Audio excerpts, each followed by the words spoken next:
Be a friend. Share a smile. Volunteer. Lend a hand. Hold the door. Compliment.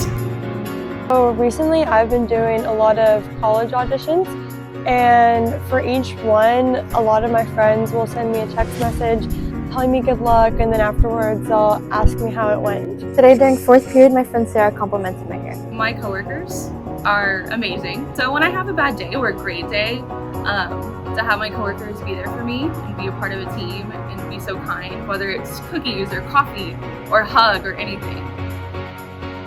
You can call your relatives to check up and see how they're doing. You could write each of your teachers a little letter or give them a little gift just to show that you appreciate everything that they've done for you. Saying hi, or just letting someone, walk in front of you, opening a door for someone, or even just a nice smile is a great way to boost the atmosphere of wherever you're at. Be proud of our heritage. As somebody said earlier tonight, we don't have anything to be ashamed of. Somebody told a lie one day. They couched it in language. They made everything black, ugly, and evil. Look in your dictionary and see the synonym for the word black. There's always something degrading and low and sinister. Look at the word white, it's always something. I, Barack Hussein Obama, solemnly swear.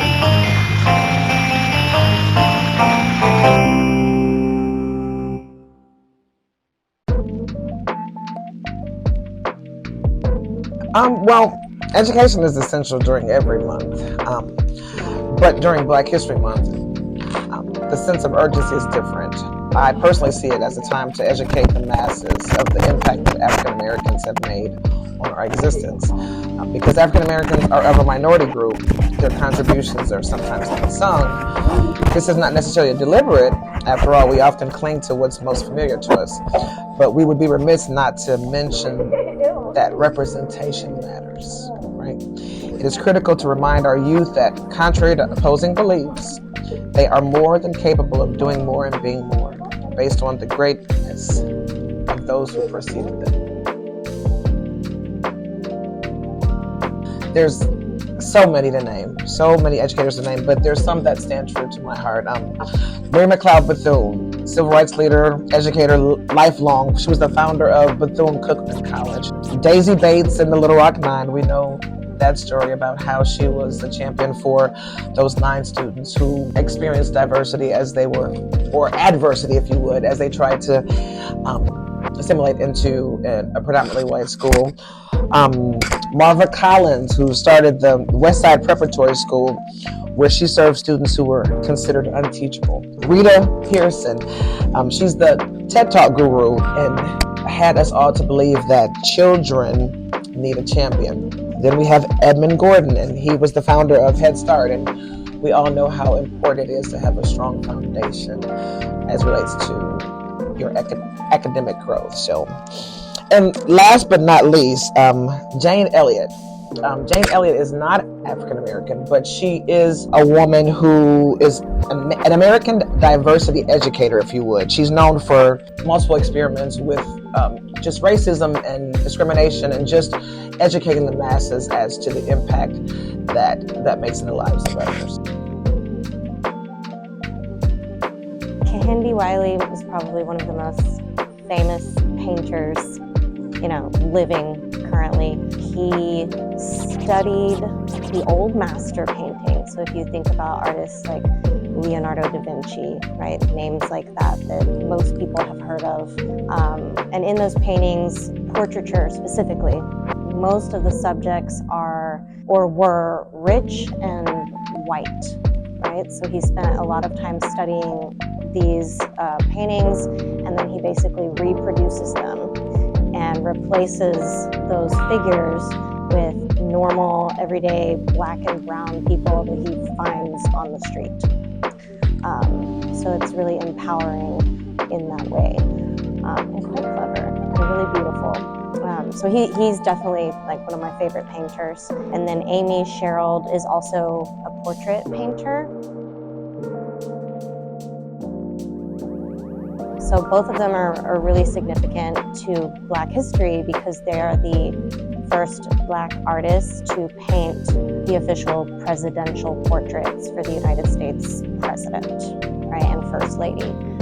So Kehinde Wiley did the Barack Obama portrait, and then Amy Sherrill did Michelle Obama. Kehinde Wiley has a huge, like, epic exhibit right now in Houston, and it's here until May, and it's called An Archaeology of Silence, and it is absolutely amazing. Everybody should go.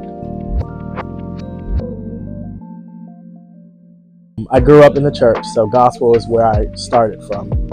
So Dottie Peoples, Thomas Dorsey, the Clark sisters, Ricky Dillard, Hezekiah Walker, Kirk Franklin. Going over to the hip hop world, Lil Wayne, Jay-Z, Queen Latifah, Megan Thee Stallion, Nicki Minaj. The pop R&B world, SWV, Escape, Chris Brown, Beyonce, the Queen, Honeybee.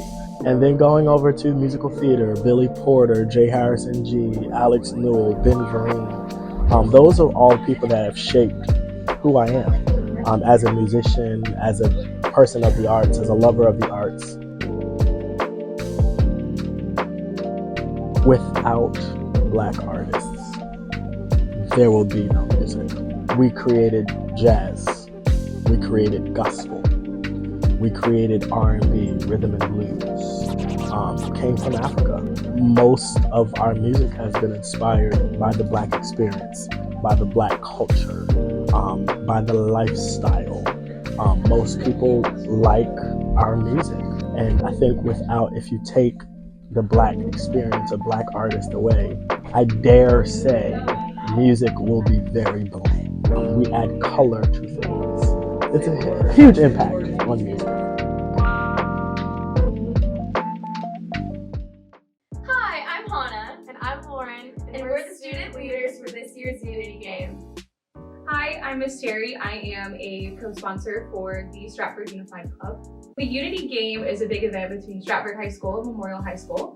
We're going to be playing a flag football game and have support from cheerleaders, band, Spartaneers coming together as a community for inclusion. The Unity Game is an inclusion flag football game event, which just really stresses the importance of unity and inclusion across all levels. Whether you have disabilities or not, we really just want everyone to know that together we'll be better. It is March 1st at 4:30 p.m. We're hoping fans get there about 4 so they can hear the announcements and everything. And it will be at the Memorial Sub-Varsity Fields. The purpose of this game, I would say, is to spread inclusion across our community. We have a lovely friendly rivalry with our Mustang friends down the street. And this is a way to bring together all of our student body and share inclusion, how everybody is a part of this school and how important that is. If you're not in a club that's directly involved in the game, we need a ton of fans. So if you could show up and cheer on our team, cheer on our students, that would be incredible. That's going to be super meaningful to look up and see your entire student body supporting you. And we're just super excited because this is just going to bring a whole new light, we believe, into Stratford and just raise awareness for all that we have going. And we hope that y'all can make that happen. If you come to the game, come to cheer, wear green, buy a shirt at lunch, and hopefully this will be a big event that we can continue and make it a tradition.